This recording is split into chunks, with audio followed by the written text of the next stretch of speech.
Good morning, and thank you for joining me for today's meditation. I appreciate you being here for sure. Today I want to talk about just the general understanding of my own experience and how it relates to the idea of history and time and my participation in history and time. So these are my thoughts. I'm not trying to, be anything other than somebody passing on my own experiences. So I'm not a scholar, I just am looking to tell you about how I see the world, and perhaps in some way it might be helpful for you. So the thing that's important for me to pass along for this meditation is the idea of my own history and understanding my history in the context of my own experiences and the power of meditating on my own experience. So what has happened to me in my life? What are the events that have given me pause for reflection and a lot of reason to look deeper into my own life and what's going on? So there is that as a meditative practice that's really important. And then there's my sense of history and how I see myself in the world that I've been given. I'm manifested here in this world, and what does that mean? What am I to expect from it? Well, one of the things that has become more and more clear is that history in my life, my history, is not repeating itself. And as I look around, I don't see history repeating itself anywhere else. I see similarities. I see sometimes forms replicate themselves, but I don't see that as in perpetuity. Just as though I don't think time will continue forever, time will stop. And history will continue to expand. It doesn't go back to itself. It doesn't return to some state that existed in ancient times. Humanity is replete with examples of history just moving on. Civilizations reaching their peak and something replaces them. History moves on, the universe expands. And that's true in my life. My experiences haven't replicated themselves. What happened when I was 9 didn't happen when I was 17, and what happened when I was 22 hadn't happened when I was 45. None of those things have reoccurred. And I'm glad for that. There is no replication of history. We are just pushing out. The world is expanding, the cosmos is expanding, and we're just not going back. And I like that idea. I like it. I can feel it in the events of the day. The day is moving so darn fast.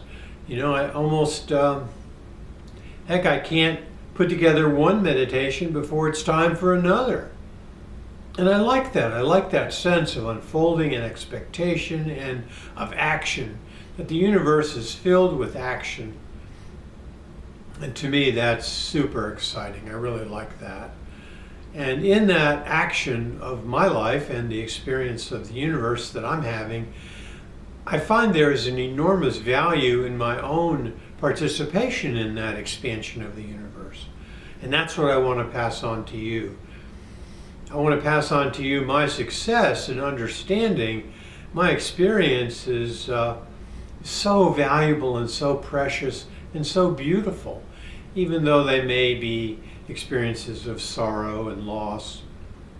They are very beautiful and very powerful, and they connect me to the cosmos in a way that I find divine.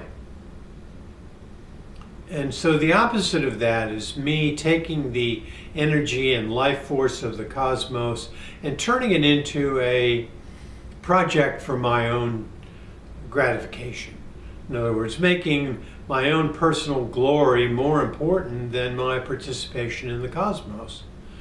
And that's something that I really want to stress and pass on to you, that indulging our personalities is a real sure way to diminish our participation in the cosmos, because we're living only for ourselves. We are not getting the what I call cosmic glory of being alive every day and participating and, having that be fruitful, and our ability to then multiply that experience and compound it into something even more powerful, an accumulation of experience. And I think that's what the expansion of the cosmos is. It's the power of accumulation of experience as it pushes itself outward for more accumulations of more experience. I want to be part of that, and I am encouraging you to do the same, to look for ways to set down your personality, to not indulge yourself in yourself. Because the inevitable result of that is that our being is diminished by our participation in personality. Our being gets smaller as our personality gets bigger. And what that means to me is that we are more and more becoming the beast. And satiation with personality is the sure path to that. So I don't want to indulge the bestial nature of which I am capable. What I do want to indulge and promulgate and have grow is my divine connection, my being. I don't want my being replaced by personality. I want my being to replace my personality. That's really what I want. And I want to pass that on to you, that we can do that in the context of our awareness. And it is the light of awareness that allows me and will allow you, I am so certain, to become aware of these dynamics and the power of the cosmic expansion. So it is the light of consciousness, it's awareness. And I don't mean of consciousness as necessarily of, some divine mind. That's not what I'm talking about. I'm talking about our ability to be aware of our own existence in the context of who we are. So we're aware of ourselves. We can be ever more aware of ourselves through the context of our meditation on our experience. I think there's a lot of good meditative techniques, but the one that has worked for me relentlessly well is believing in my own experience and believing that there's something there worth mining. It's worth understanding because it allows me to expand my awareness. My experience is the very foundation of my awareness, and so it's important to look deep into that foundation to see what is there for me to retain and what is being offered by the universe. The universe is giving me experiences. It's just remarkable. And so I pass on to you that you don't need to be a scholar. You don't have to, go to the finest universities and be, mostly corrupted. But trusting in yourself that your experience is your authority. And so I want to expand on that a little bit more. Who is your authority? What are you looking toward to determine how you're going to think or what your next action is going to be? Well, if you go to university and you study what they have, you're going to ascribe to them an authority that's not necessarily what they should be. I don't look at universities as authoritative. I think they're quite the opposite of that. They are taking away from you your God-given right, your divine right to be the author of your own understanding. You don't need someone to tell you who you are. I think we can look and wonder at others' experiences of discovering who they are, and that can be inspirational and aspirational. I think good scholarship and good study has tremendous value because it trains your mind.